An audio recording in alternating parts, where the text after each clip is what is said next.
청취자 여러분 안녕하세요. 2주 동안 어떻게 지내셨습니까? 오늘은 비가 오는 일요일 오전에 홍대 입구역 근처의 한 작은 스튜디오에서 책영사를 녹음하고 있는데요. 바로 어제 3월 11일이 동일본 대지진이 일어난 지 꼭 12년이 된 날이었습니다. 사실 이 사실을 의식하고 이번 영화를 선택한 건 아니었는데요. 청취자 제이드님께서 댓글로 알려주셔서 새삼 뜻깊고 시의적절하다는 생각을 했습니다. 자, 저희 멤버 소개해드리겠습니다. 먼저 라미. 네, 안녕하세요. 라미입니다. 어제까지 날이 굉장히 따뜻했는데 그쵸. 갑자기 추워졌네요. 분위기는 있네요, 근데 왠지 스즈메 좀 어울리는 날인 것 같아요. 비가도 오고, 예. 날씨에 더 어울리는 날씨 아닌가요? 그렇죠. 네, 안군. 네, 안녕하세요. 안군입니다. 이게 비 그치면은 영하권으로 떨어진다고 해서 월요일 아침 영하 네. 3도더라고. 뭔가 따뜻해서 옷이 가벼워졌다면 잠깐 다시 좀 두터운 옷을 챙겨야 되지 않을까라는 생각이 듭니다. 네, 날씨가 우리한테 지금 약간 뭔가 사기를 치고 있는 것 같은 그런 느낌이 들어요. 네, 노시스. 네, 어제 영상 22도까지 올라갔나? 그 여수에 혹시 어제 여수에 있었나요? 아니요, 저 서울에 있었는데 그래서 저기 말씀하신 것처럼 봄옷을 다 꺼내고 겨울옷을 다 드라이를 맡겼는데 다시금 아니 영하로 떨어진다는 걸 알고 깜짝 놀랐어요. 저희 이제 기후위기의 시대에 살고 있지 않나 라는 생각이 들었습니다. 이 기후라는 건 워낙 이제 장기간에 걸쳐서 이렇게 변화도 되고 드문드문 뭔가 기후 뭐라고 해야 되나요? 갑자기 좀 바뀌는 거 기후가 그럼 뭐라고 이상 기후요. 이상 기후 그렇지. 네. 이상 기후가 있어서 잘은 못 느끼는데 정말 5년 10년 전에 비교하면 진짜 날씨가 이상해지는 것 같아요. 네. 무서워요. 재난의 시대에 살고 있어요. 네, 재난의 시대에 재난의 재난 영화를 다루게 됐네요. 자, 그러면 2주의 댓글부터 소개해드리겠습니다.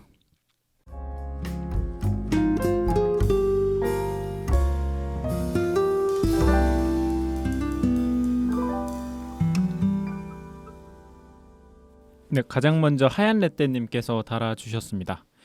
Q&A에서 필라테스, 스쿠버 다이빙, 아쿠아리움, 크라임씬 대탈출 등 라민님과는 진짜 겹치는 취향이 많아서 신기합니다. 뒤늦게 달아보자면 저는 푸켓에서 레스큐 다이버 자격증을 땄는데 디카프리오가 나온 더 비치라는 영화 때문에 태국의 바다에 대한 로망이 있어서였던 것 같아요.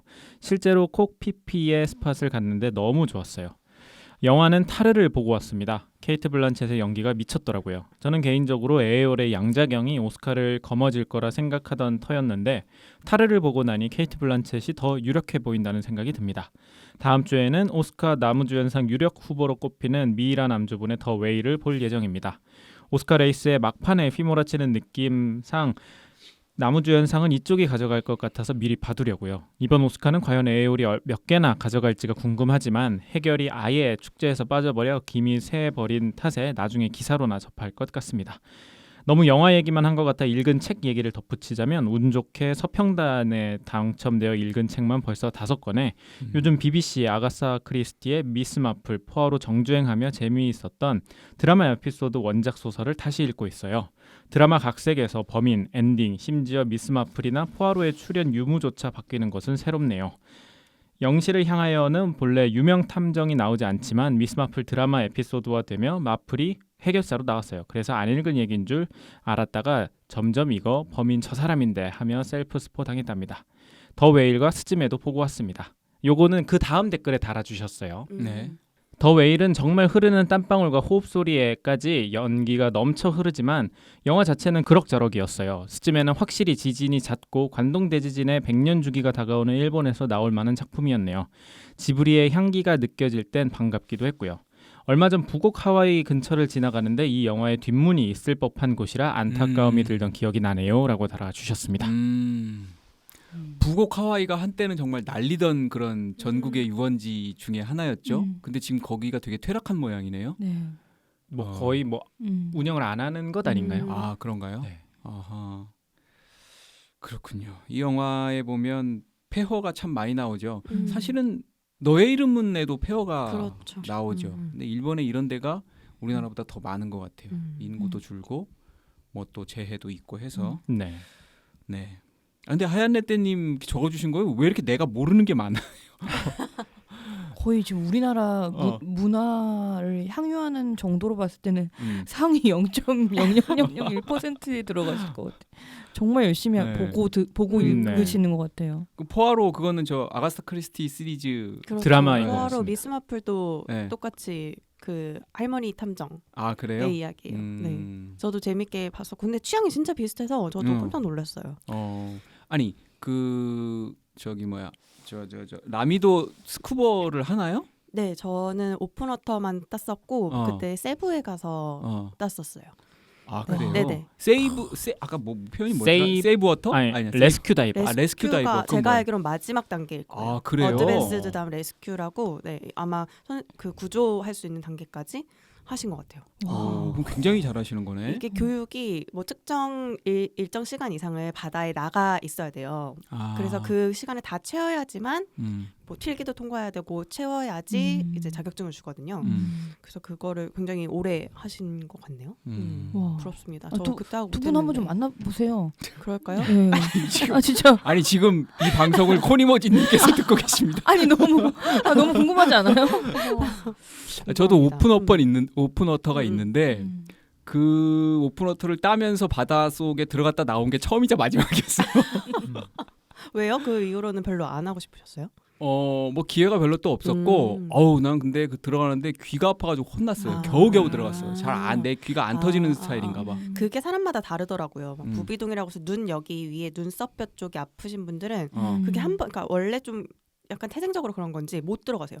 귀나 뭐 눈썹 여기 사이나 그래서 그게 아프면은 그냥 중간에 포기하고 올라오게 하더라고요. 그래서 10m를 내려갔는데 바로 못 내려가고 2m에서 막 한참 동안 고생하다가 내려가고 뭐 그렇게 내려갔어요. 그룹이 레슨 받으면은 되게 늦어져서 그쵸? 조금 다 내려가 있는데 나 혼자 위에 떠 있는 그런 거죠. 선생님 막 약간 짜증나. 언제 내려오나. 근데 저는 그거 그때 할 때 이게 약간 내가 살아있다를 느끼는 유일한 순간이었다고 생각을 하는 게 정말 고요하잖아요. 그렇죠. 그 정말 제 숨소리밖에 안 들리거든요. 맞아요. 딴 걸 그리고 여기서 내가 자칫 숨을 안 쉬면 죽을 수도 있다는 그런 죽음 공포도 들고 그러는데 맞아. 되게 신기하더라고요. 제가 그 평소에 막 사는 거랑 달리 내가 살아 숨쉬고 있다는 거를 정말 온전하게 느꼈다고 해야 되나? 전 되게 좋은 경험이었어요. 그러니까 육지하고 이 바닷속은 완전히 다른 달라요. 세계인 거죠. 근데 일단 10m를 들어갔더니 그 다음부터는 귀가 안 아프긴 하던데 정말 다른 세계죠. 근데 맞아요. 가끔 이렇게 위로 올라다 보면 깜깜하잖아요. 맞아요. 엄청 무서워요. 너무 그러면. 무서워요. 갇혔다는 그런 느낌이 확 들거든. 그리고 또 이게 네. 바로 이제 빨리 올라가는 것도 안 되잖아요. 다 천천히 그치. 해야 되고 그러니까 내가 생각하던 것처럼 바다에서 막 깊이 들어가서 신나게 놀고 이런 게 아니구나. 니모를 찾아서 네, 이런 거 그런 거 전혀 아니다. 그래서 그때 네. 라미님이 아바타 2를 그렇게 그러니까요. 힐링을 하면서 이게 정말 내가 그렇게 살고 로망을 싶었는데. 갖고 있던 그 물속이구나. 네. 그 타르들은 혹시 다 봤나요? 저는 아직 안 아무도 봤습니다. 봤어요. 아직 타르들은 다 안 봤고. 봐야겠네요. 이 정도로 말씀하신 거 보니까. 네, 다음 댓글로 가시죠. 네, 다음 댓글은 인트로에서 소개해 주셨던 제이드님의 댓글입니다. 이번 주 녹음은 토요일에 하시나요? 3월 11일 스즈메 보고 가장 소름 돋은 부분인데 그날이 내일이네요. 이번에도 영화 리뷰 기대할게요 라고 달아주셨어요. 네, 토요일은 아니지만 어쨌든 정말 이거 진짜 생각 못했는데 이 영화는 잘 고른 것 같아요. 저는 네. 어제 봤어요. 그래서 그래요? 조금 날짜 나올 때 소름 돋긴 하더라고요. 네. 마지막 댓글은 네인님이십니다. 오늘 오전에 스즈메 문단속 보고 왔습니다. 자취방에서 늦장 부리고 뒹굴다가 나가서 정각에 도착해서 봤는데 저는 특별히 재밌지도 재미없지도 않았어요.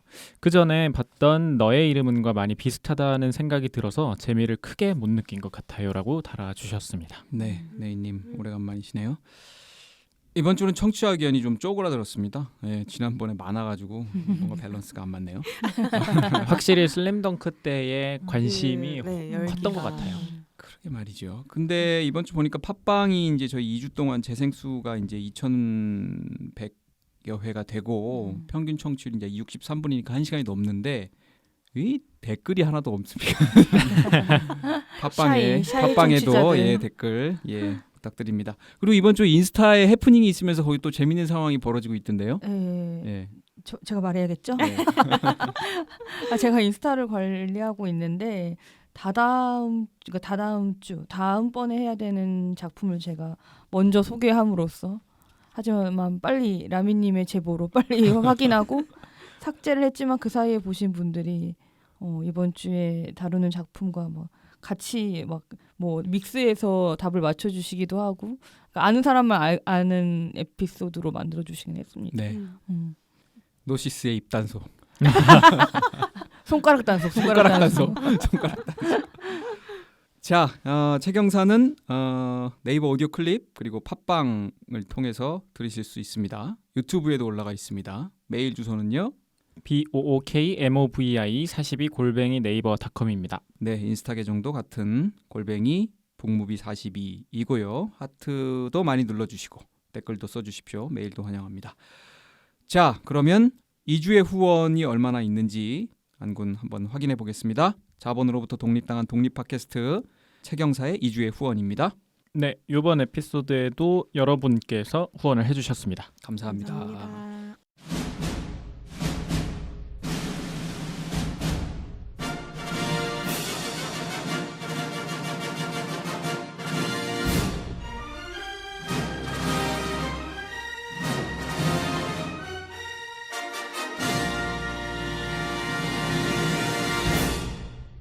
가장 먼저 중금리 대출은 SBI 바빌론님께서 17,800원 후원해 주셨는데요. 이게 진짜 상호가 바빌론인 있는 거죠? 네네네. 있죠. 이게 저번 에피소드 때 소개해드렸어야 되는데 네. 뒤늦게 보내주셨어요. 그래가지고 지금 소개해드립니다. 뒤늦게 보낸 거 맞아요? 뒤늦게 발견한 거예요. 28일에 보내주셨고 저희 녹음이 25일이었기 때문에 야, 이거 예상하고 방어가 딱 들어와 있는 공격을 이미 예상하고 준비가 되어 있습니다. 네. 네, 다음 후원은 미야자키 현 관광청님께서 17,900원 후원해 주셨습니다. 왜 이렇게 웃겨? 네. 거기가 미야자키 현인가요? 네, 그렇죠. 처음에 큐슈, 네. 도호쿠가? 사는 곳이 네. 아하, 그렇군요. 그리고 제이드님께서 5,000원 후원해 주셨습니다. 감사합니다. 네, 감사합니다. 여기까지입니다. 네. 참 댓글도 소소, 후원도 소소, 소소데스. 자, 그러면 저희 두 번째 코너죠. 저희 멤버들이 2주 동안 읽은 책과 본 영화 중에서 추천해드릴 만한 것 소개해드리는 2주의 책영생활입니다.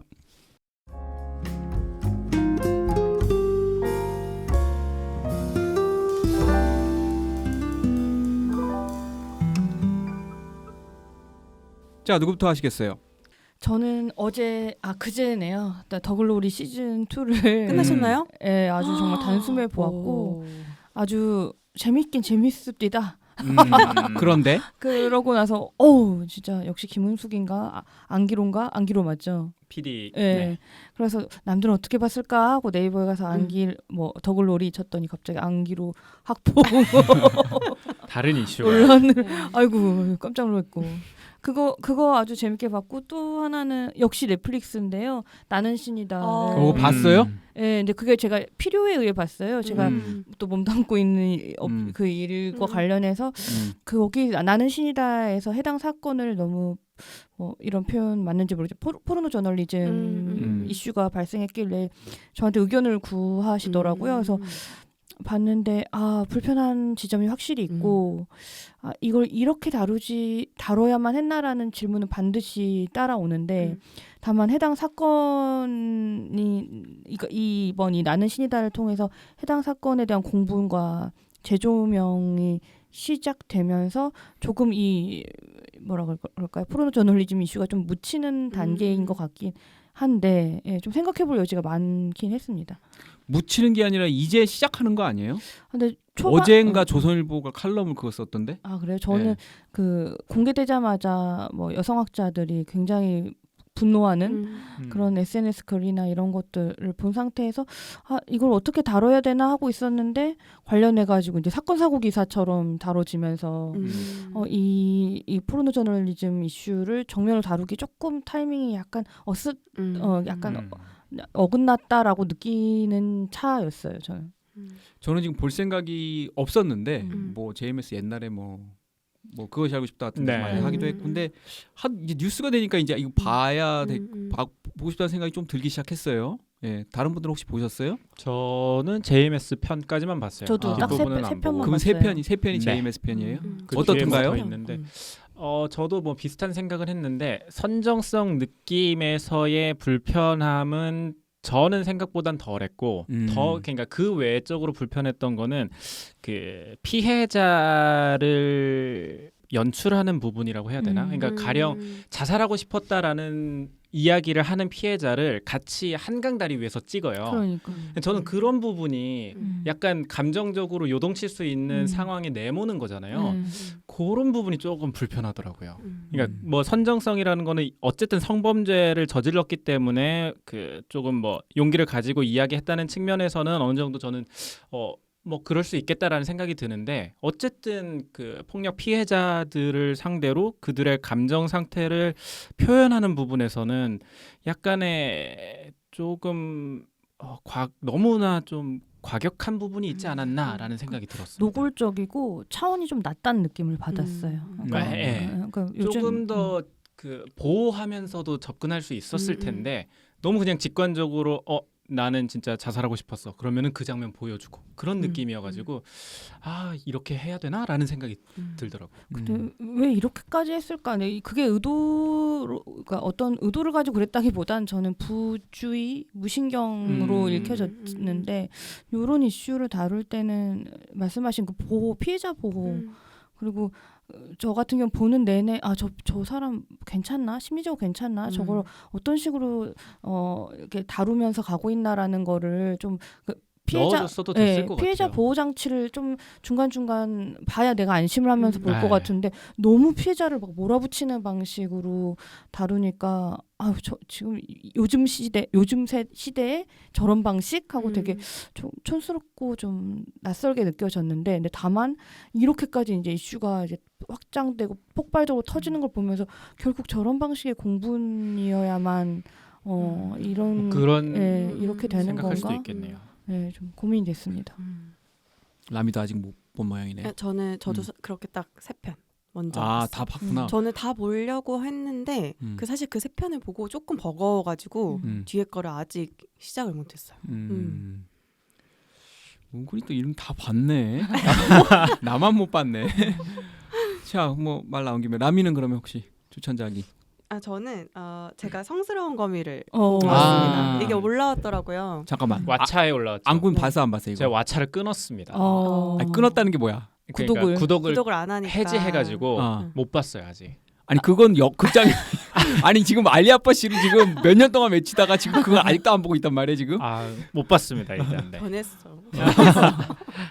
좀 봤는데 그냥 그 알리아빠 씨의 예전의 그 경계선과는 전혀 다른 영화더라고요. 전혀 다른 영화고. 맞아요. 전혀 다른 영화지. 근데 저는 볼만한 것 같아요. 음. 되게 예상하지 못한 방향으로 전개되는 거 하며 그다음에 저희가 기존에 다루지 않았던 시선으로 다루는 것들이 좀 충격적이었고 이렇게 다룰 수 있는 용기는 알리아빠 씨라서 할 수 있는 거다. 그런 생각이 들었습니다. 보지 않았더라도 되게 흐뭇해지네요. 안 볼 거죠?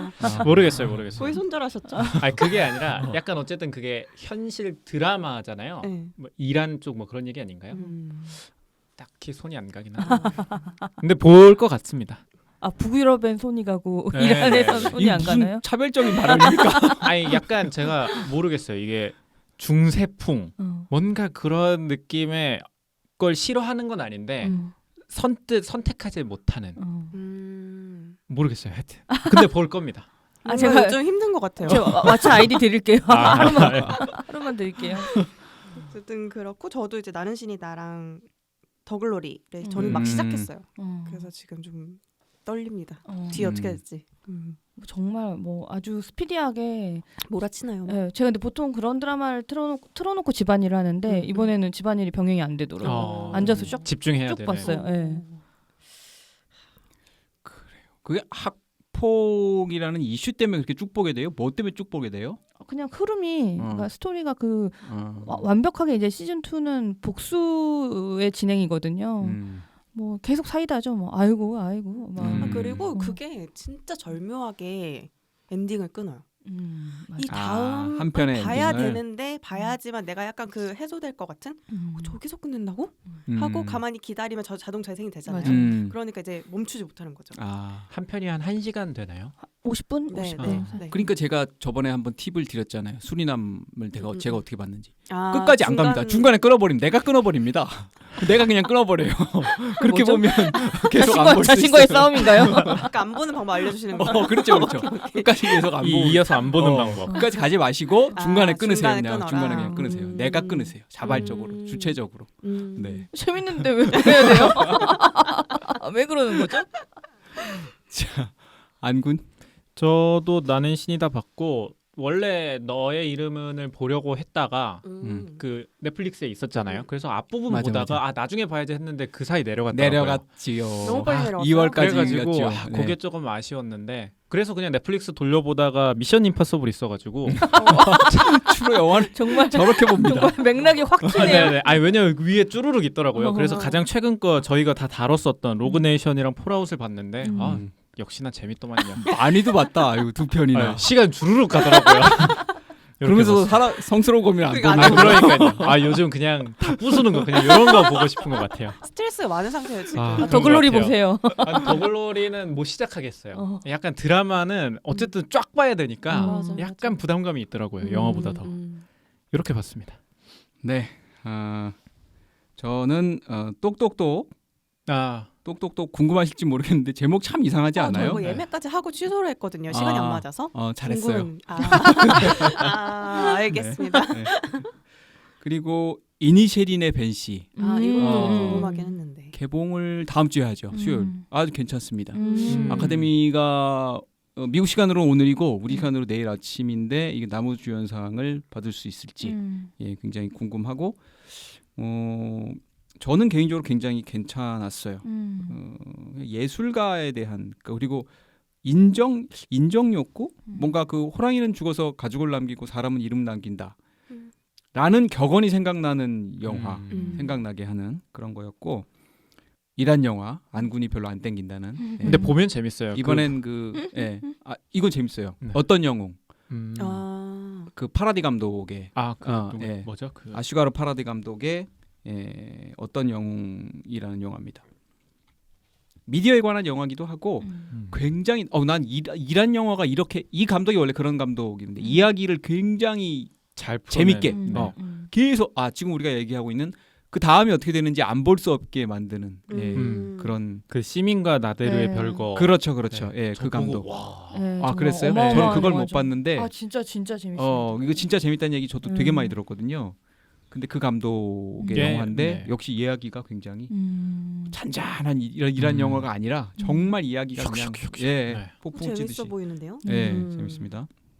그 뭐죠? 안군이 보다가 못 놓쳤다는 거. 너의 이름은요? 너의 이름 보고 언어의 정원을 다시 극장 가서 봤어요. 저는 이거 봤다고 생각하고 다시 가서 보려고 갔는데 보다 보니까 안 봤더라고요. 안 본 영화예요. 아마 피아노의 숲하고 제가 이렇게 좀 헷갈렸던 모양이야. 근데 감독은 피아노의 숲은 신카이 마코토 감독의 영화가 아닌데요. 언어의 정원도 역시 뭐 예나 지금이나 물 많이 나오고 물 묘사 많고 비 많이 오고 비 오고 제목이 너무 좋죠. 언어의 정원 그런 영화였습니다. 자 이렇게 2주의 생활은 정리해 보고요. 자 본격적으로 드디어 메인 코너죠. 최경사의 선택으로 가겠습니다. 책과 영화 사이에 책영사. 오늘 선택은 말씀드린 것처럼 신카이 마코토 감독의 제3부작의 마지막 작품이 되겠습니다. 이번에 신카이 마코토 감독이 내한을 했는데요. 기자회견하고 그다음에 저희 인터뷰 또 따로 했는데 인터뷰를 보니까 아마 이게 재해 3부작의 정말 마지막 작품이 될 것 같습니다. 본인도 이제 다음 작품은 좀 다른 결의 작품으로 하고 싶다고 얘기를 했고요. 너의 이름은 날씨의 아이 그리고 스즈메의 문단속입니다. 맨 앞에 너의 이름은 해성의 충돌을 소재로 하고 있고요. 날씨의 아이는 도쿄의 이제 호우, 기록적인 호우가 계속 내리죠. 그거고 이번 거는 동일본 대지진을 소재로 다루고 있습니다. 제가 신카이 마코토 감독하고 말씀드린 것처럼 인터뷰를 좀 하고 왔으니까 그 내용을 저는 앞으로 소개하면서 리뷰에서 풀어서 주로 그 내용 위주로 저는 설명을 드리도록 하겠습니다. 안군의 비하인드를 먼저 듣겠습니다.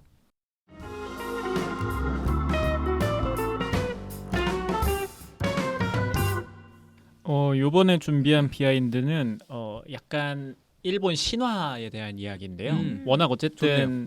그런 내용에 대한 설명 없이 그 스토리가 진행되다 보니까 이런 내용은 좀 알고 가시면 좋지 않을까 싶어가지고 준비해봤습니다. 좋습니다.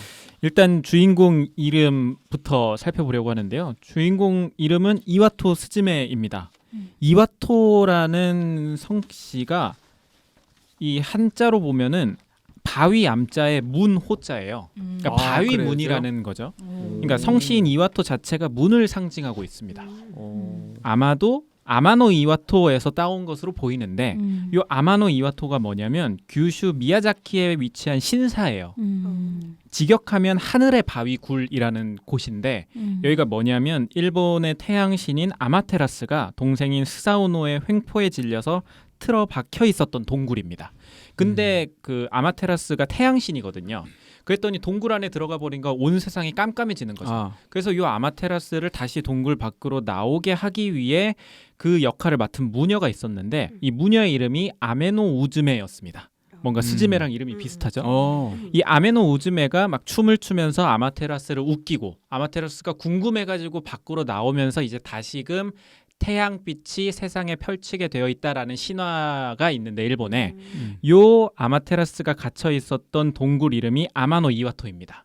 그리고 요 이와토에서 요번 주인공인 이와토 스즈메의 성씨를 따온 것 아니냐라는 얘기가 나오고 있어요. 아니 듣다 보니까 뭐 너의 이름은 이제 무녀가 나오잖아요. 맞습니다. 그것도 생각나고 또 뭐 날씨 아이도 생각나고 막 다 다 생각나네요. 연관이 되어 예. 있는 느낌이 들죠. 그래서 아마노 이와토에서 이와토는 요번 영화의 스즈메의 성씨였고 아마노는 날씨 아이의 여주인공이었던 히나의 성씨예요. 뭔가 이렇게 연결되어 있는 느낌을 받을 수 있을 겁니다. 그리고 스즈메의 자체에 더 직접적인 영향을 준 단어가 있는데 바로 시즈메라는 단어가 있어요. 시즈메는 일본어로 진정시키다, 억누르다, 단속하다라는 뜻이 있어요. 그러니까 이와토 스즈메가 이와토 시즈메에서 왔다고 하면은 바위문을 단속하다라고 해석할 수가 있는 거죠. 이게 그냥 지은 이름이 아니군요. 네. 그 신카이 마코토 감독이 국문과 출신이고 신화 그다음에 옛날 이야기 이런 것에 굉장히 관심이 있어요. 그리고 그 언어의 정원에서 여주인공이 그 국어 선생님인데 고전 문학을 가르쳐요. 고전을 가르치고 그 선생님이 그대로 너의 이름에 또 나와요. 예, 예. 나온다는 게 캐릭터. 그 마츠하의 그 학교 선생님으로 나와요. 똑같이 옷도 똑같이. 그러면 이름 같은 똑같이 세계관인 같은 거네요. 그렇죠, 그렇죠. 예. 몰랐어요. 두 번째 에피소드는 이제 지진 관련된 건데요. 일단 스즈메가 옮겨 다니는 문을 단속하는 지역들은 대부분 지진과 관련이 있습니다. 일단 스즈메가 살고 있는 미야자키는 아까 말씀드렸던 일본 신화와 밀접한 공간이죠. 아마노 이와토 신사가 있는 곳이 미야자키이고요. 그리고 근처 구마모토에서는 2016년 4월에 규모 6.5에서 7의 강진이 발생했습니다. 요 강진은 고베 대지진, 주에스 지진, 도호쿠 대지진에 이은 다섯 번째 강진으로 기록될 만큼 상당한 지진이었는데 이 피해 지역을 중심으로 처음에 시작이 된다라고 생각하시면 될 것 같아요. 그리고 이 미야자키에서 에이메에 갔다가 도착하는 고베는 저희가 뭐 잘 알고 있는 고베 대지진 지역이죠. 당시 규모 6.9가 넘는 상당한 강진이 있었던 지역이고요. 그리고 도쿄에서는 1923년 관동 대지진이 있죠. 영화에서는 동일본 대지진이랑 함께 직접적으로 언급이 되죠. 이때의 규모가 8이 넘었으니까 어마어마한 강진이었던 겁니다. 그리고 마지막에 도착하는 동일본 대지진 지역은 규모가 9가 넘어요. 그러니까 어마어마한 정말 피해를 남겼던 재해였던 거죠. 이 지진이 인류 역사상 자연재해에 따른 재산 피해액이 가장 큰 참사로 기록되어 있다고 합니다. 네. 어쨌든 이 영화에서는 이 지진이 미미즈의 영향으로 발생한 것으로 묘사되잖아요. 미미즈가 일본어로 지렁이입니다. 애초에 모양이 지렁이처럼 생기기도 했죠. 근데 일본 신화에서는 지렁이가 아니라 거대 메기, 오오나마즈의 영향으로 지진이 발생한 것으로 묘사가 돼요. 음. 그러니까 일본 땅 밑에는 아, 지진의 그런 신화가 아예 있는 거군요. 네, 워낙 그런 어쨌든 지진이 잦다 보니까 관련된 신화들이 그렇죠. 많이 있더라고요. 왜 지진이 났는지를 그 이야기로 만들어서 네, 설명을 네. 해왔던 거죠. 과학적으로 검증이 안 됐을 때. 맞습니다. 에도 시대 전에는 땅 밑에 누워 있는 용 혹은 열도를 둘러싸고 있는 거대한 벌레 때문에 지진이 발생했다라고 묘사됐던 기록들이 있지만 에도 시대부터는 거대 메기 형태의 기록이 가장 많이 남겨져 있다고 해요. 여튼 요 거대 메기 오오나마즈가 있어서 이 녀석이 땅에서 요동치면은 지진을 일으킨다고 생각을 했던 겁니다.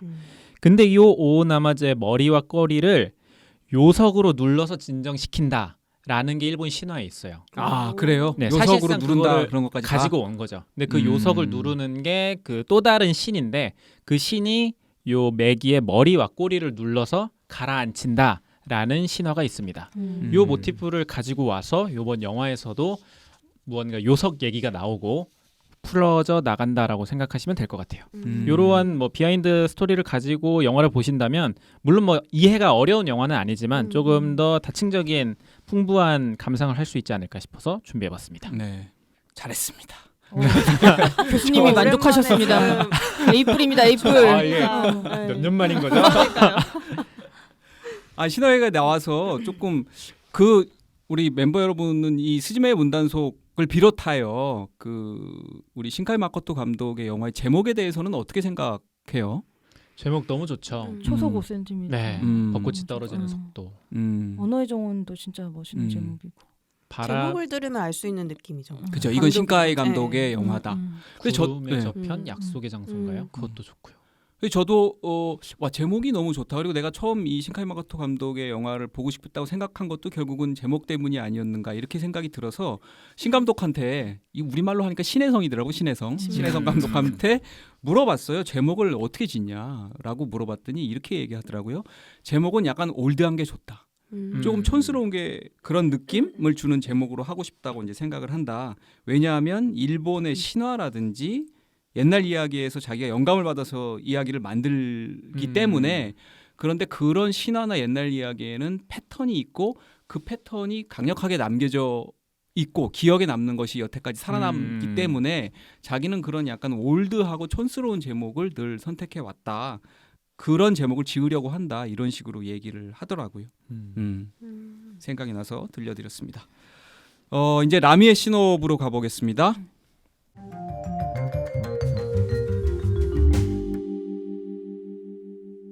네, 영화 스즈메의 문단속 줄거리는 제목 그대로 스즈메라는 주인공이 일본 열도의 곳곳에 있는 문을 단속하고 다니는 이야기인데요. 안군이 설명해주신 신화가 영화에서는 어떻게 설정이 되어 있는지를 말씀드리고 줄거리를 소개해드릴까 합니다. 일본은 아시다시피 지진을 굉장히 시달리는 나라잖아요. 그래서 영화는 이런 지진과 쓰나미 같은 자연재해가 미미즈, 아까 지렁이 같이 생긴 네. 그 신화에 나오는 미미즈라는 안 좋은 기운이 일본 곳곳에 문을 빠져나오면서 발생한다는 설정을 가지고 있습니다. 이런 문들은 전국 곳곳에 있는데 원래는 문을 지키는 요석과 이 문을 단속하는 토지시들의 힘으로 관리가 되고 있어요. 근데 어떤 이유로 열리게 되면 재해가 발생을 하는 겁니다. 예를 들어 동일본 대지진 같은 경우는 이 문이 열려버렸고 미미즈를 원래 자리로 되돌려놓는데 오래 걸렸기 때문에 피해가 커졌다라고 설정을 하는 거죠. 본격적인 줄거리는요. 큐슈에 살고 있는 스즈메는 어렸을 때 일찍 돌아가신 엄마를 찾아서 어떤 폐허를 막 떠돌아다니다가 낡은 문으로 들어갔던 기억이 있습니다. 그래서 그때의 꿈을 굉장히 자주 꿔요. 그리고 10여 년 전 이렇게 혼자가 된 스즈메를 이모가 열심히 키웠고 어느덧 고등학생이 되었습니다. 그리고 평소처럼 자전거를 타고 등교 중이었는데 스즈메는 길에서 이 동네에선 전혀 볼 수 없는 착한 외모의 남자 소타를 마주치게 됩니다. 소타는 근처 폐허를 알려달라는 좀 뜬금없는 질문을 해요. 그리고 스즈메는 산속에 폐허가 된 온천이 있다고 알려줍니다. 그런데 스즈메가 다시 학교로 향하던 중에 그 남자가 자꾸 떠올라요. 뭔가 눈에 밟히는 거죠. 그래서 다시 폐허로 내달리게 됩니다. 그러나 그곳에 그 남자는 없고 덩그러니 낡은 문 하나만 있습니다. 스즈메가 문을 열어보니까 내부에는 딴 세상이 있지만 들어가면 들어갈 수가 없어요. 그냥 빠딱 그 일반 우리가 있던 곳으로 다 돌아와 버리는 거죠. 그러다가 주변에서 작은 석상을 발견한 스즈메는 그걸 집어 올립니다. 그리고 자신의 손에서 뭔가 빠져나가는 걸 느끼죠. 이제 아쉽게 그 남자를 만나지 못하고 학교로 돌아온 스즈메는 온 마을을 덮고 있는 시뻘겋고 지렁이, 뭉게구름 같은 연기를 보게 됩니다. 이 빨간 연기가 바로 미미즈, 일본의 재앙을 가져오는 나쁜 기운인데요. 알고 보니까 아까 스즈메가 들어올린 석상이 안군이 이야기해준 문을 지키는 요석이었고 그걸 뽑아버리는 바람에 문으로 미미즈가 나오기 시작한 겁니다. 그리고 스즈메가 마주쳤던 소타는 문을 관리하는 토지시였던 거예요. 그래서 둘이 겨우겨우 힘을 합쳐서 스즈메 동네의 문은 닫고 거기에 나오려고 했던 미미즈는 막아냅니다. 하지만 이건 재앙의 시작이었어요. 제 스즈메가 뽑은 요석은 말하는 고양이가 되어가지고 막 돌아다닙니다. 막 일본 열도 폐허 곳곳에 위치한 미미즈의 출입문들이 열리기 시작했기 때문이에요. 게다가 엎친 데 덮친 격으로 이걸 해결할 토지시 소타는 말하는 고양이의 저주로 작은 의자, 심지어 다리도 하나 없습니다. 유아용 의자로 변해버립니다. 그러니까 결국엔 초보 스즈메랑 유아용 의자가 이 일본을 구해야 하는 거죠. 스즈메는 자신이 벌인 일이고 소타도 또 멋있고 하니까 같이 미미즈의 출입문을 닫기로 하고 큐슈, 고베, 도쿄 등 일본의 열린 문들을 찾아다닙니다. 그렇게 겨우겨우 문을 닫았지만 도쿄에 대지진을 일으킬 만큼 큰 미미즈가 나오는 문이 열려버리게 되고 소타까지 힘을 쓸 수 없는 상황이 되면서 모든 운명은 스즈메의 손에 달리게 됩니다. 여기서부터는 스포입니다.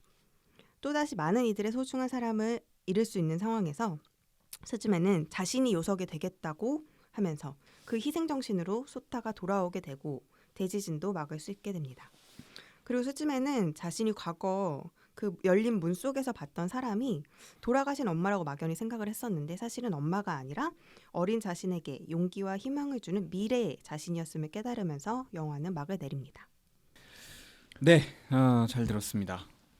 어떻게들 봤는지 좀 궁금하네요. 저는 본 지가 좀 됐죠. 그래도 여기 네. 계신 분들보다는 좀 돼서 그리고 영화를 조금 많이 보다 보니까 뭔가 이렇게 집중력이 좀 떨어지는 경향이 있어요. 슬슬 밑밥을 준비하시고 그래서 어떻게들 보셨는지 총평부터 먼저 들어보겠습니다.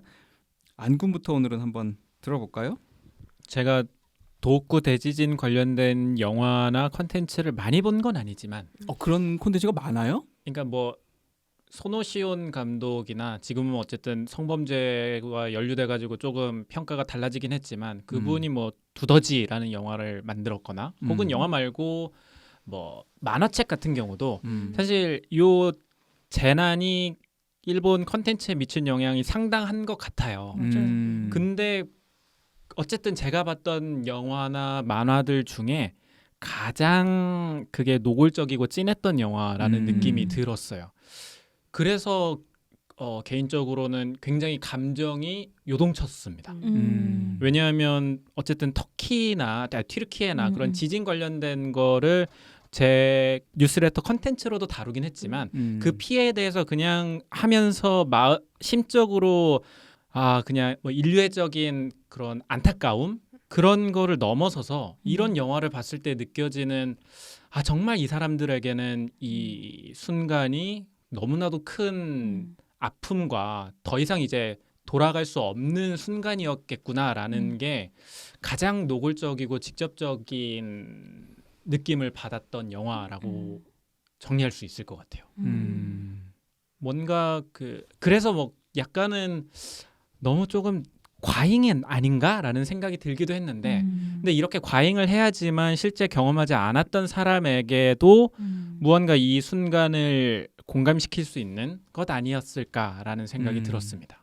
과잉이라는 거 어떤 과잉을 말하는 거죠? 그러니까 가령 스즈메가 엄마를 찾으면서 막 눈물 흘리면서 막 부르짖는 장면 같은 경우에는 약간 심파 느낌의 과잉을 받긴 했거든요. 근데 정말로 소중한 사람을 잃었을 때의 감정이기도 하잖아요. 근데 그거를 진짜로 재해를 겪어보지 않은 사람 입장에서 저런 식으로 조금 폭발적으로 얘기를 해줘야지만 그게 직접적으로 다가오는 건 아닐까라는 생각이 이렇게 양가적으로 들었다는 거죠. 네. 저는 또 뭐 안경과 비슷한 결의 내용 얘기인지는 모르겠습니다만은 그 뭐 작화라든지 아니면 뭐 기타 효과라든지 이런 것에 집중하기보다는 그냥 이야기를 막 따라가게 됐고 계속 들었던 생각은 아니 이거를 다뤄도 되나 이런 생각이 이제 계속 들었고 저는 이 영화를 통해서 어떤 한 영화 감독이 예술가가 이런 주제에 그러니까 그 한 나라 국가의 엄청난 네. 아픔이고 실질적으로 지금도 실향민과 뭐 이재민과 피해를 입는 사람들이 아직도 있고 지금 뭐 후쿠시마 오염수 방류 때문에 지금 뭐 사실은 지금 이슈가 네, 우리 계속 한일 이어지고 간에도 있는 거죠. 거고 네. 이런 주제를 도전한다 여기다 내가 뭔가 발언을 한다라는 생각을 했다는 거에 대해서 굉장히 그 감명을 받았습니다. 그 신카이 감독 이렇게 얘기를 하더라고요. 자기도 이제 고민을 했대요. 이걸 내가 과연 다룰 수 있을 것인가. 12년이 지나긴 했지만 아직도 현재 진영인 것도 있고 너무나 큰 피해가 큰 일이었기 때문에 그렇게 고민을 했는데 그럼에도 불구하고 어쨌든 자기가 그 이런 생각을 했대요. 일본에서 지금 폐허가 아까 제가 모두에 말씀드렸다시피 폐허가 많이 늘어나고 있는데 자연재해로 늘기도 하고 뭐 인구가 감소하기도 하고 그런 폐허를 내가 찾아다니는 얘기를 한다고 할 때 목적지가 과연 어디일까 어디면 좋을까라고 고민을 해보았는데 그 고민 끝에 동일본 대지진이 있었던 그 장소가 바로 나의 목적지가 내가 만드는 엔터테인먼트의 목적지가 되어야 된다 라고 생각을 했고 그걸 지금 그려내지 않는다면 그것은 지금의 일본을 그려내는 것이 아니다. 그렇다면 그것은 큰 거짓이다. 이렇게 생각을 하게 됐대요. 그래가지고 이 스즈메 문단속이라는 영화에 도전을 했고 그 다음에 또 하나 큰 거는 자기 딸이 뭐 10살 정도가 됐는데 자기 딸은 동일본 대지진을 모른대요. 그리고 일본의 지금 상당수가 뭐 감독의 표현으로는 3분의 1이라고 하는데 나는 그게 3분의 1이나 될지는 잘 안 맞는 것 같긴 하지만 이미 동일본 대지진을 모르거나 잊었다. 그래서 나는 이 동일본 대지진이 더 사람들한테 잊혀지기 전에 반드시 엔터테인먼트로서 이걸 그려내야겠다. 이런 좀 사명감을 가졌다라는 얘기를 하거든요. 그게 궁금하긴 했거든요. 그러니까 요런 사건이 예술가들만 좋아할까? 그러니까 예술인 컨텐츠를 제작하는 사람들에게는 약간 사명감적인 그런 걸까라는 생각이 들긴 했거든요. 근데 뭐 그런 식으로의 마음을 가지고 하신 거네요. 네, 딱 그 얘기를 하더라고요. 그러면서 이제 한편으로는 우리나라에도 뭐 자연재해도 있고 뭐 사건 사고가 큰 것들이 많이 있고 또 네. 가장 최근에도 있었는데 과연 우리나라의 예술가들은 이걸 과연 어떤 식으로 사실은 뭐 세월호도 그렇고 다큐멘터리로 다룬 것은 있었으나 이것을 엔터테인먼트로 어떤 식으로든 재생산하거나 한 적은 사실 걱정도 많잖아요. 우리는 맞아요. 워낙 또 뭐 여론이나 뭐 조심스럽죠. 굉장히 조심스럽고 사실은 안 하면 그만이고 꼭 그걸 해야 되는 이유도 없는데 어쨌든 이걸 정면적으로 다뤄서 일본처럼 또 조심스러운 사회고 남한테 뭐 이렇게 네. 하는 것에 대해서 예민한 사회인데 이걸 다뤘다는 거에 대해서 저는 굉장히 그 자체에 대해서 굉장히 많은 감명을 받았습니다. 네, 노시스, 예 어떻게 봤어요? 네, 저도 두 분 말씀하신 거 들으면서 되게 많은 생각이 드네요. 근데 어떤 면에서는 굉장히 노골적이라고 느꼈고 그건 특히 이 신카이 마코토 전작들이랑 비교하면 사실 너의 이름이나 라시아이가 이 대지진 이후에 삶을 살아가야 되는 일본인들을 염두에 둔 약간 위로의 작품들이라는 거를 뉘앙스로 전달해 왔다면 이번에는 이제 드디어 진짜 아주 이거였어. 진짜 내가 지금 이 사건 때문에 지금 전작들을 만들어 왔어라는 거를 마치 커밍아웃 하듯이 정말 전면에 드러내고 다루는데 그 자체가 저도 어쩔 수 없이 이제 세월호를 계속 연상하면서 과연 우리가 세월호를 이렇게 다룰 수 있을까를 계속 이렇게 가정하면서 보긴 했었어요. 근데 조금 다른 게 있다면 저도 제가 이번 작품 보기 전에 일본에서 오래 공부한 선배한테 들은 얘기인데 일본에서는 되게 아픈 기억이나 그런 것들을 이렇게 감추는 그런 뭐랄까 국민성 문화가 있다고 하더라고요. 그래서 뭐 그런 속담이 있다고 하던데 그거를 뚜껑을 열지 않으면 그건 없는 일이 된다. 약간 이런 식으로. 그러니까 그렇게 살아왔던 일본 사람들한테는 이 신카이 마코토의 이런 전면적인 이 소재의 다룸이 어떤 면에서 불편하거나 힘들 수 있겠다. 특히나 지금 그 영향 아직 그 사건의 영향 속에서 살아가는 사람들한테 불편할 수 있겠다. 또 한편으로는 그런 식으로 이렇게 묻어두고 우리가 이야기하지 않음으로써 잊혀지는 거에 대해서 감독은 답답해했었을 수도 있겠다. 이런 생각이 좀 들었고요.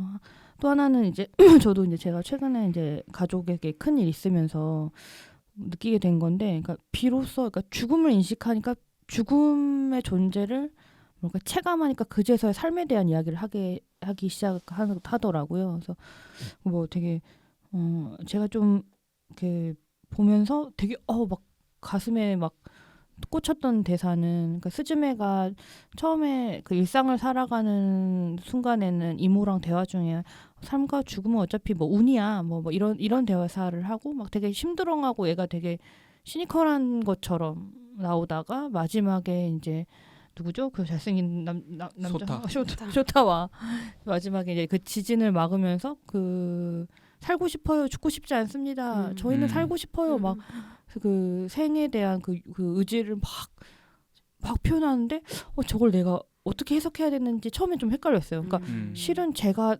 사실은 너무 살고 싶은데 그것이 내가 어떻게 할 수 없는 영역에 있고 그걸 떠올릴 때마다 무력하니까 애써 마치 심드렁한 식으로 반응을 했던 것이 그러니까 실은 저게 스즈메의 본심인데 살고 싶다. 어떤 위험의 순간에 나를 막 언제 찾아올지 모르는 위험의 순간에 나를 내맡긴 채 이렇게 살고 싶지 않고 나는 실은 진짜 살고 싶었다라는 선언인 것인지, 아니면 스즈메가 그 극 초반에 말했던 그 삶에 대한 그 심드렁한 자세가 이 친구가 이 긴 여정을 하면서 바뀐 것인지, 그게 지금도 조금 헷갈리긴 하는데, 어쨌든 그 살고 싶습니다, 죽고 싶지 않다고요, 이 마지막에 그 대사가 되게 마음에 되게 꽂혔어요. 신카이 감독의 의도가 아주 그 노시스한테는 적중한 그런 결과가 되겠습니다. 감독이 이 영화에서 이제 말하고 싶었던 게 뭐냐? 살고자 하는 의욕이 희망이다. 그것이 바로 희망이다. 그게 자기가 전하고 싶었던 메시지다. 이렇게 얘기를 했기 때문에 참 잘했어요. 아, 그래요? 교수님한테 자꾸 칭찬받으나? 그건 변한다고 본인도 얘기는 하네요. 스즈메는 영화 속에서 처음에 죽는 것은 두렵지 않다고 외치게 되는데 나중엔 더 살고 싶다는 마음으로 바뀐다. 희망을 잃었을 때 사람은 더 살고 싶은 마음이 없어진다. 그러니까 살고 싶은 마음이 있다는 것 자체가 희망을 갖게 된다는 그런 얘기인 거죠. 거기에서 조금 이제 맥이 다 하는 말인데 거기 보면은 또 그 일본은 핸드폰으로 그 지진 경보가 정말 자주 울리나 봐요. 근데 그 지진 경보가 지진 3, 4 막 이렇게 그 뜨는데 숫자가 3, 4 정도면은 우리나라 기준으로 바로 특보 들어갈 수 있는 정도의 되게, 근데 거기는 굉장히 그거를 일상적으로 3이네, 4네, 좀 건물이 흔들리나 싶더니 끝났네, 막 이렇게 제 눈에는 저게 저럴 수 있나? 저게 안전 불감증이 아닌가 싶을 정도로 일본 사람들한테는 그 경미한 수준의 지진이라는 게 일상적으로 계속 일어나고 있는데, 그렇다면 그게 되게 또 좀 뭐라 그럴까? 일본 사람들은 정말 그 죽음이라는 것을 늘 인식하며 살고 있겠구나라는 거를 근데 그게 또 너무 빈도수가 잦으면 또 우감해지긴 하거든요. 그렇죠. 우리나라 외국에서 보면 저 나라는 곧 전쟁이 날 것 같은데 그렇죠. 안에 살고 있는 우리는 너무 태평하고 그냥 별 신경 안 쓰고 맨날 미사일 쏴대는데 근데 그러다 보니까 오히려 그러니까 3, 4 하다가 8, 9가 됐을 때 이제 엄청난 재앙이 시작이 되는 거잖아요. 그러면 일본 사람들이 이 작품에서도 그렇고 복귀를 하는 게 사실은 3, 4를 큰 사인이 아니다라고 넘겨보냈던 자기 자신에 대한 후회, 약간 그러니까 계속 그 일본 사람들 그 확률과 살고 있겠구나. 그럼 더더욱 어떤 큰일이 터졌을 때 복귀를 하게 될 수밖에 없겠구나, 이런 생각도 좀 들었어요. 저는 딱 노시스님이 얘기하신 부분에서 약간 기타노 타케시가 떠오르기도 했어요. 그러니까 당장 그 되게 영화 내에서 온오프가 많아요. 자전거도 착각, 뭐. 문도 아. 착각. 그 부분은 굉장히 많이 쓰는데 그러니까 삶과 죽음이 진짜 그냥 착각하면 아. 넘어갈 수 있다라는 느낌을 받았거든요. 오늘 좋은데 안군? 오늘 포인트 좋은데. 근데 제가 대학생 때 기타노 타케시 영화를 보면서 그 사람 뭐 시가테라를 비롯하야 시가테라가 아니라 그 뭐죠? 소나티나인가? 소나티네. 네. 소나티.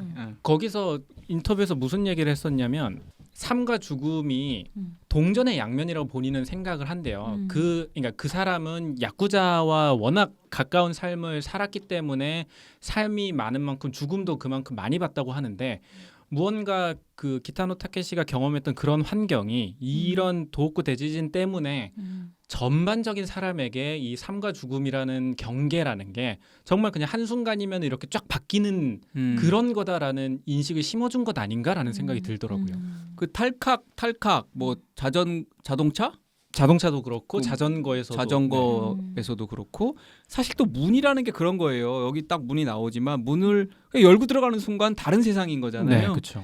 그래서 사실은 뭐 많이 이제 사람들도 알고 계시겠지만은 이 문단 속의 모티브는 한국 드라마 시리즈 뭐 도깨비에서 가져왔습니다. 저는 도깨비를 못 봐서 모르겠는데 도깨비가 아마 뭐 김고은이든 이동욱이든 뭐 문을 열고 들어가면 아마 뭐가 이렇게 바뀌는 세상이 바뀌는 모양이죠. 맞아요.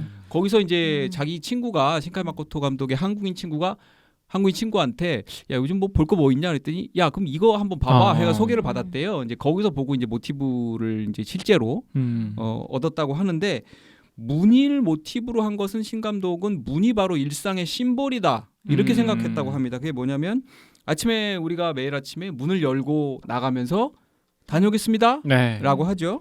그리고 집에 들어오면 또 다녀왔습니다 하고 문을 닫고 집으로 들어간다는 거예요. 그 동작의 반복이 일상생활인데 바로 재해는 그런 일상을 단절시키는 거다. 재해라는 거는 그것이 재해이기 때문에 그 문을 모티브로 하는 것이 이 영화에 어울린다고 생각을 했다는 거고 사실 뭐 노시스 얘기했지만 사실 특히 가족 간의 일이 있어서 우리가 그런 마음 졸이는 부분들이 많죠. 가끔 다녀왔습니다라는 소리를 너무 빨리 듣고 싶은 거예요. 왜냐면 연락도 안 돼 뭐 이랬을 때 그런 순간들이 있잖아요. 그래서 이 말 자체가 얼마나 사실은 별거 아닌 말이지만 어떤 순간에는 크게 다가오는가. 다녀오겠습니다라는 게 다녀왔습니다라는 게 그래서 이 영화의 헤드카피도 다녀오겠습니까? 다녀오겠습니다. 다녀오겠습니다. 네, 다녀오겠습니다죠. 이것도 신카이 마코토 감독이 직접 뽑은 카피라고 하고요. 제가 들어보니까 미래 시제네요. 네, 앞에서 나왔던 그 뭐 너의 이름은 날씨아이의 헤드카피도 다 신카이 마코토 감독이 뽑는다고 합니다. 그래서 홍보사에서는 되게 좋다고 합니다. 고민 안 해도 되니까. 감독이 딱 지정해서 오기 때문에. 네. 그리고 실제로 신카이 마코토 감독이 연기를 해요. 이번에 내한 와서도 그 소타의 역을 맡아서 연기를 했거든요. 혹시 뭐 그런 뉴스 못 봤나요? 네. 근데 굉장히 잘해요. 그 딸이 요번에 그 아기 아역 목소리 했잖아요. 진짜요? 네. 잠깐 들려드리겠습니다. 이번에 한 그 우리 한국 극장에 와서 한 거를.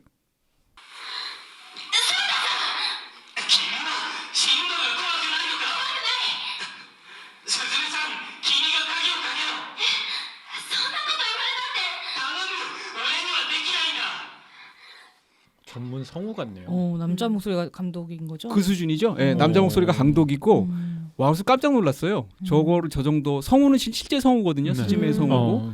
근데 얘기를 들어보니까 신카이 마코토 감독이 자기가 대본을 쓸 때 자기가 그렇게 읽어본답니다.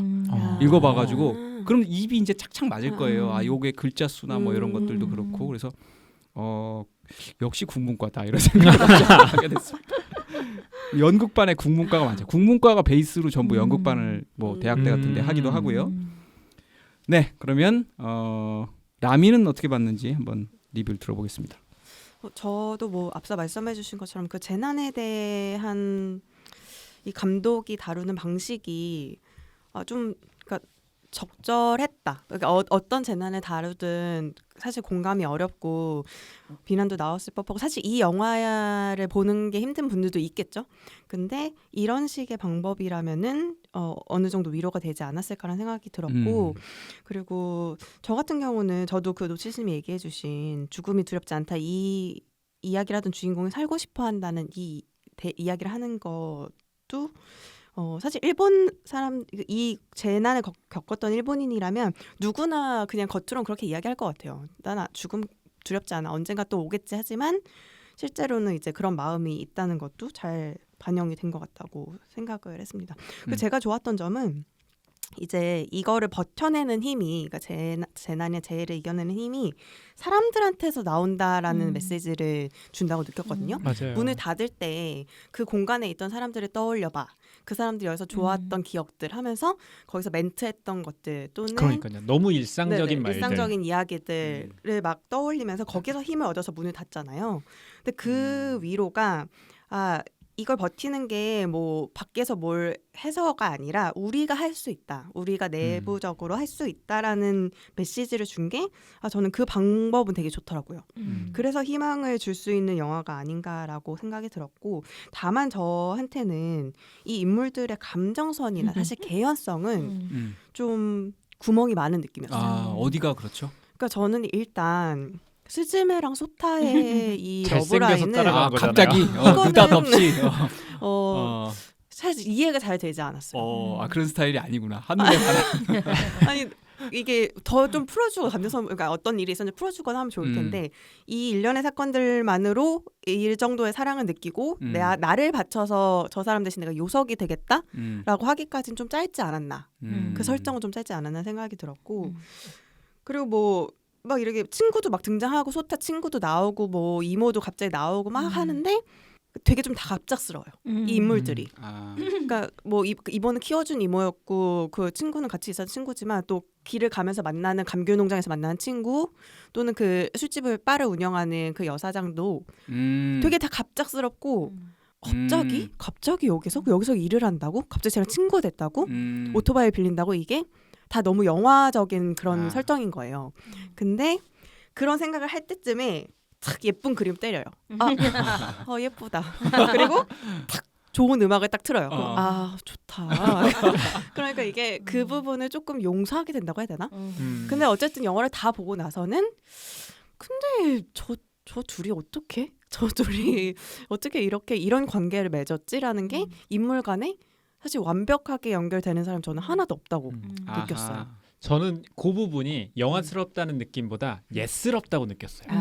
예스럽다? 그러니까 예전 한 10년 전에 그런 식으로 묘사했으면 그런 낭만이 있었지라고 생각할 수 있을 것 같은데 그래서 약간 보면서 되게 옛날 느낌을 많이 받았어요. 신카이 마코토 꼰대설. 꼰대라는 느낌보다 그러니까 지금 현대에서 과연 저런 사건이 발생할 수 있겠냐고요.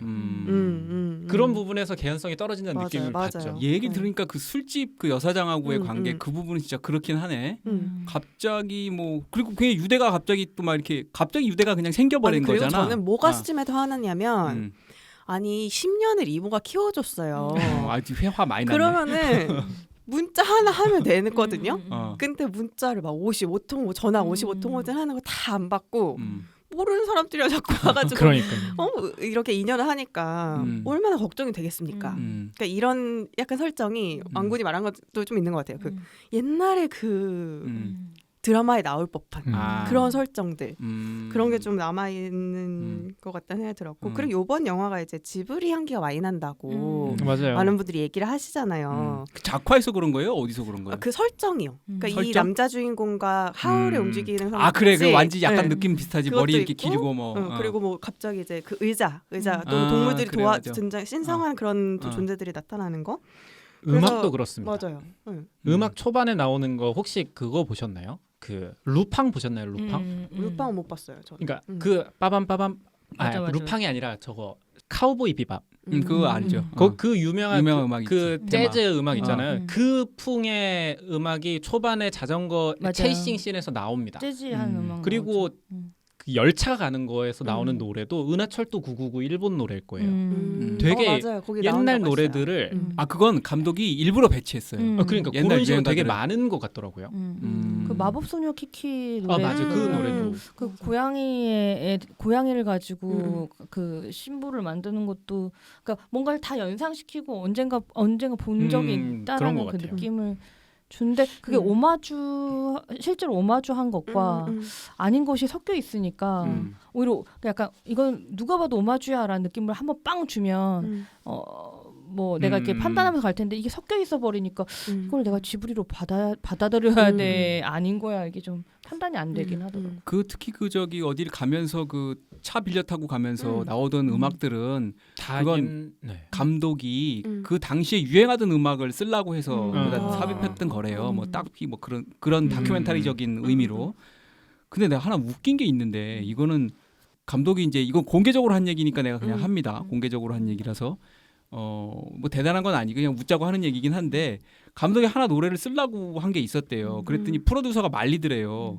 아 지금 전 세계적인 추세가 그런 거 쓸 때가 아닙니다. 이런 건데 그게 뭐냐면 일본의 되게 유명한 노래 중에 세라복을 벗기지 말아요. 이런 노래가 있어요. 나는 사실 이 제목도 처음 들어봤어요. 거기서 내가 뭐 일본 노래를 잘 아는 사람도 아니고 그래서 내가 찾아봤지.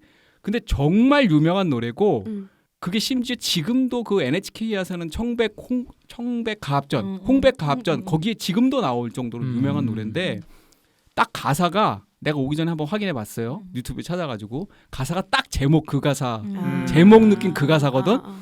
근데 감독은 도대체 무슨 생각으로 이 음악을 여기다가 넣으려고 생각을 했으며 근데 그걸 되게 또 진지하게 얘기하거든요. 신카이 마코토 감독이 농담으로 웃으면서 하는 얘기가 아니라 근데 그걸 보면서 아 확실히 일본 사람과 우리나라 사람 다르구나. 근데 이 음악이 그냥 뭐 비주류의 음악이거나 정말 짜치는 B급 노래 자체는 뭐 그 훌륭한 음악은 아니지만 그냥 일본에서 되게 뭐랄까 시절을 국민 주류 가요야 막 거의 주류 가요 이런 느낌이라서 참 일본과 우리는 다르구나 이런 생각을 한번 했습니다. 저는 요거에 약간 연장선은 개인적인 의견인데 그러니까 저는 신카이 마코토의 이제 애니메이션을 남편이 너무 좋아해서 처음 알게 됐어요. 언어의 정원을 통해서. 근데 저는 사실 모든 작품에서 약간 거슬렸던 부분은 그 여고생과 그러니까 고등학생과 뭐 성인의 사랑 약간 그런 부분이 묘사가 될 때 언어의 정원에서 약간 이런 부분이 그건 있거든요. 거꾸로 됐죠. 여자가 나이가 그렇죠, 많고 남자가 그렇죠.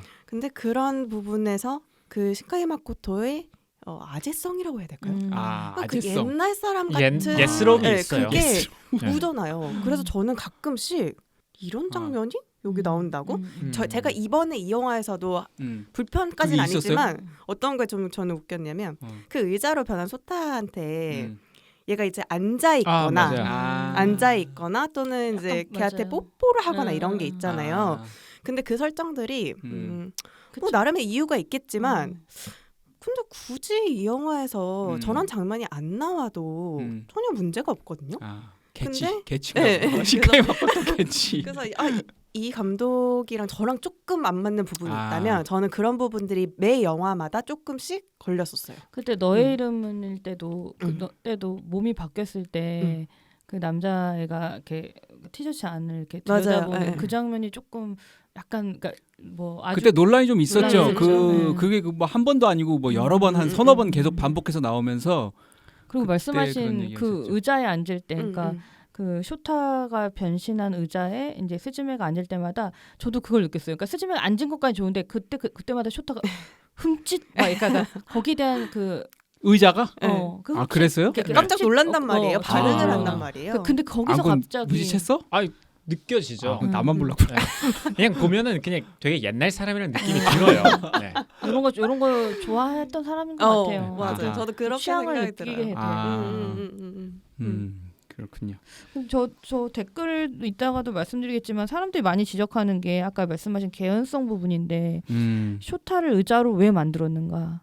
그리고 중간에 자신을 대신할 요석으로 만들 거면서 마지막에 갑자기 다이진이 왜 또 요석이 됐는가? 막 이렇게 중간중간에 왜 이런 게 좀 따라다닌다고 또 이모도 갑자기 급발진하면서 비 오는 날 실은 나도 너한테 짜증냈어. 막 그 감정의 변화는 또 왜 가야 되는 거? 그 빡침을 올라오게 하기 위해서 그 스즈메가 메시지를 안 보낸 거지. 근데 저는 그 빡침을 뭘로 생각했냐면 너무 이게 과하니까 그 사다이진 있잖아요. 큰 고양이가 약간 시인 상태에서 감정적으로 확 화를 냈다가 빙의된 애가 나왔다. 그 생각이 잠깐 들긴 하죠.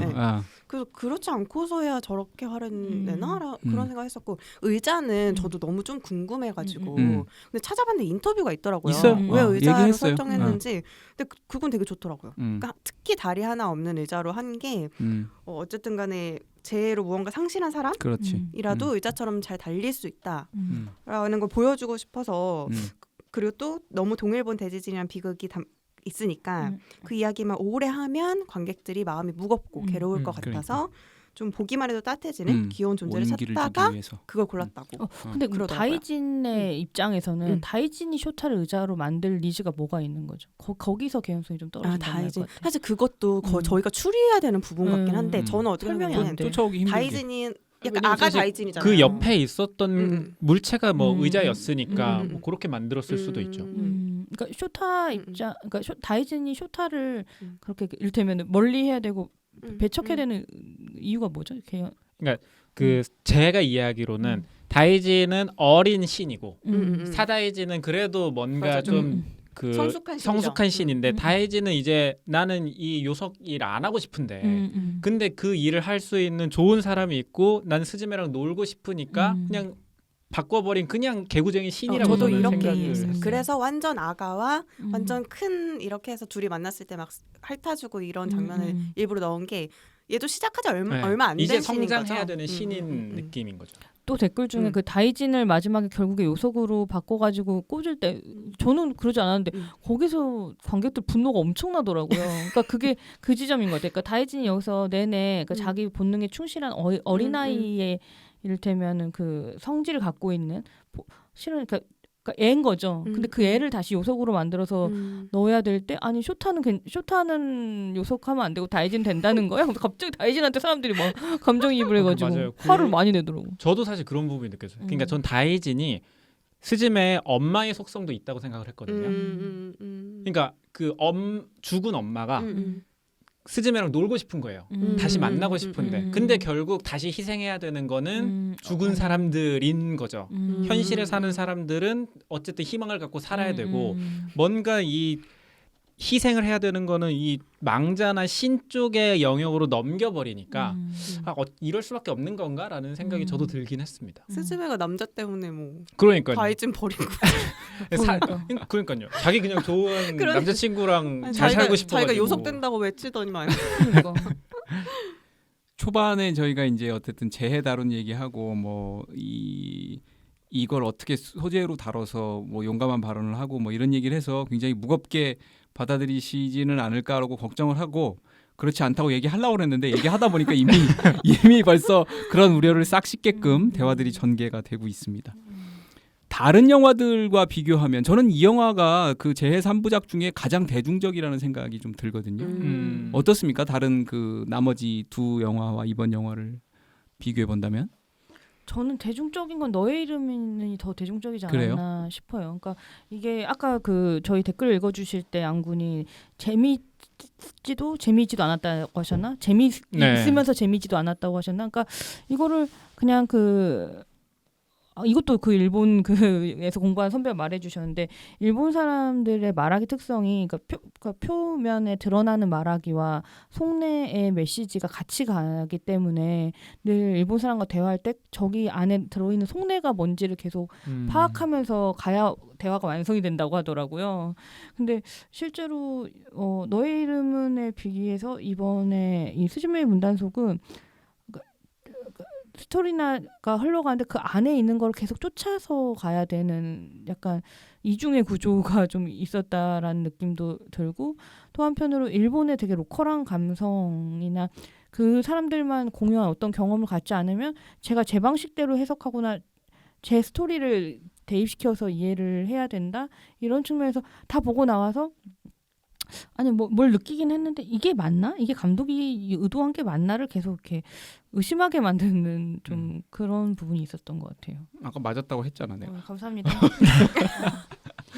근데 저는 이 영화가 전작들에 비해서는 대중적이라고 느꼈던 게 뭔가 신카이 마코토 감독이 이 영화에서는 그 국민 전체를 아우러야 된다는 약간의 강박도 있었던 것 같아요. 왜냐하면 소재상 이 소재를 가볍게 다루거나 네, 맞아요. 되게 모두가 다 어쨌든 받아들일 수 있어야 되잖아요. 그러다 보니까 잘 만들어야 되고 모두가 공감할 수 있어야 된다는 그거에 좀 빠져서 조금 실험적인 부분, 그러니까 너의 이름을에서 봤던 실험적인 부분은 좀 빠져 있지 않나라는 생각도 들어요. 왜냐면 설정 자체가 저는 지브리에서 많이 봤던 설정이랑 비슷하다고 느꼈고 막 그전 영화들처럼 이런 생각을 하다니 진짜 막 발상이 새롭다 이런 부분이 많진 않았거든요.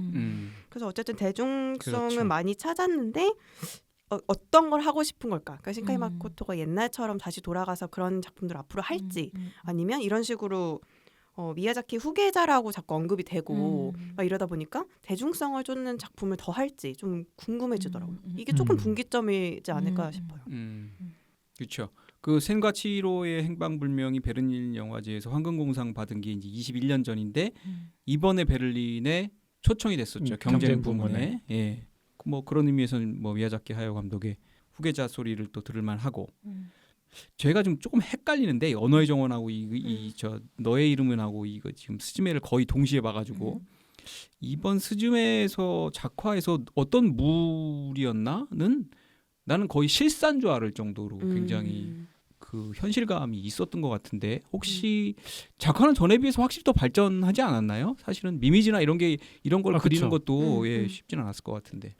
워낙 작화는 뭐 애초에 데뷔할 때부터 그냥 대단했었기 때문에. 빛의 마술사죠. 네. 근데 이번 영화에 되게 좋게 평하시는 분들이 많더라고요. 확실히 훨씬 더 나아졌다라는 얘기도 많이 하시고 그리고 저는 드라이브 마이 카도 좀 떠오른 게 영화가 계속 너무 차 배경을 타고. 예쁘게 계속 차 타고 보여주니까 좀 일본 여행하는 느낌이 들 정도로 작화는 되게 예쁘더라고요.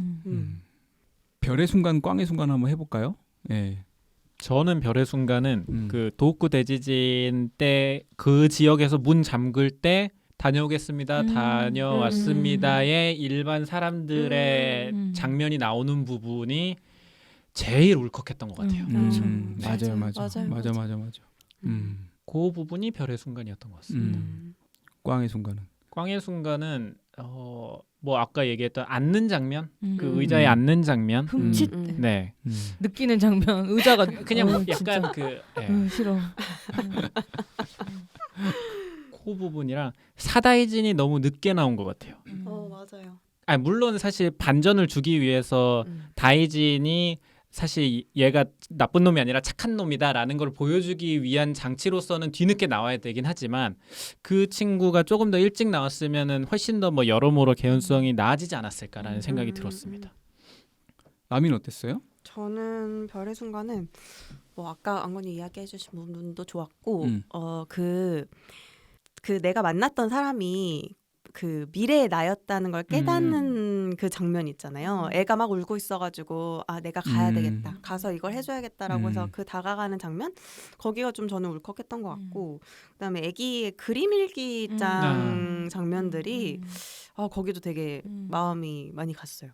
그리고 역시 서 있는 데가 다르면 보이는 것도 꽝의 순간은 뭐 아까 이야기했던 그거죠. 그 부분은 뭐 뽀뽀하는 거 이런 거 그렇습니다.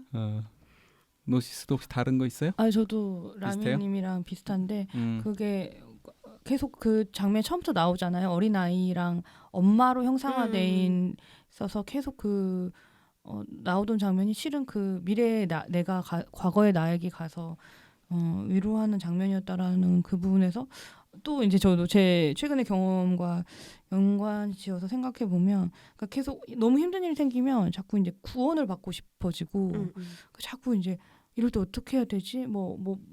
다들 해답이 있나를 떠돌게 되더라고요. 물어보게 되고 근데 실은 다 결국에 답은 나에게 있다. 그러니까 나를 구원하는 건 나다라는 그 지점이 좀 좋았던 것 같아요. 그 부분 다들 예측하셨어요? 그게 미래의 나라는 걸? 전혀 저는 엄마인 줄 알았어요. 예측하셨어요? 흐름상 저는 예측을 진짜 못해가지고 신카이 마코도 좀 뻔하네 하다가 딱 그거 보고 대박. 그러니까 인터스텔라야 뭐야? 약간 이러면서 그 지점에서 유일하게 놀랐거든요. 인터스텔라라고 하니까 내가 지금 말하려던 대목하고 지금 딱 맞닿아 버렸는데 뭐냐면 바로 넘어가셨어요. 바로 내가 넘겨받겠습니다. 무슨 얘기를 하려고 그랬냐면 이 신카이 마코토가 뭐 미야자키 하야오의 후계자이기도 하지만 애니메이션계의 크리스토퍼 놀란이 아닌가. 왜냐면 계속 시공간을 다루잖아요. 그걸 중요시하고 지금 좀 전에 무슨 영화 뭐 얘기했죠? 인터스텔라. 인터스텔라. 이러니까 네, 걱정되네요. 걱정이 아, 됩니다. 잠깐 다른 시공간에 갔다 오셨어요. 네, 잠깐 넘어갔다 왔습니다. 문단속합시다. 네. 그래서 다음 영화도 뭐 어쨌든 재해는 안 다루지만 또 시공간 얘기, 시간을 넘나들거나 뭐 공간을 넘나들거나 이런 얘기를 할까? 그게 또 굉장히 궁금해지네요. 문득. 자, 그러면 전문가 및 일반 관객 평점과 리뷰를 들어보겠습니다. 네, 빨리 가겠습니다. 전문가 평점은 거의 뭐 7, 8, 9도 있었어요. 김형석 8.0 위로의 여정, 이은선 8.0 결기마저 느껴지는 어떤 애도의 방식, 결기. 정시우 8.0 상실을 딛고 나아가기, 정유미 9.0 일본 애니메이션의 새로운 문패, 김소미 8.0 애니메이션이 상실의 징후를 어떻게 쓰다듬을 것인가에 대한 훌륭한 대답, 김철홍 9.0 상실로 인해 다친 마음의 문들을 재차 보살피는 마음, 김혜리 7.0 세상의 종말과 남자친구 그리고 지신밟기. 지신밟기는 뭐야? 지신밟기가 뭔가 재앙을 저렇게 하는 그런 거니까. 박평식 6.0 절박하고 간절하게 여닫다. 오진우 8.0 재난으로 상처난 세계를 희망으로 어루만지는 신카이 마코토의 봉합술. 이용철 7.0 염려와 불안 그리고 온몸을 다해 기원하기. 여기까지인가요? 전문가 네. 편점. 일단 최근에 이렇게 많은 전문가가 그러니까. 본 영화가 없어요. 많이 봤네요. 없는 것 같아요. 다들 기다렸다는 관심도가 관람객 평점은 거의 비슷한 이야기들이라서 대표적인 것만 뽑았는데 10점.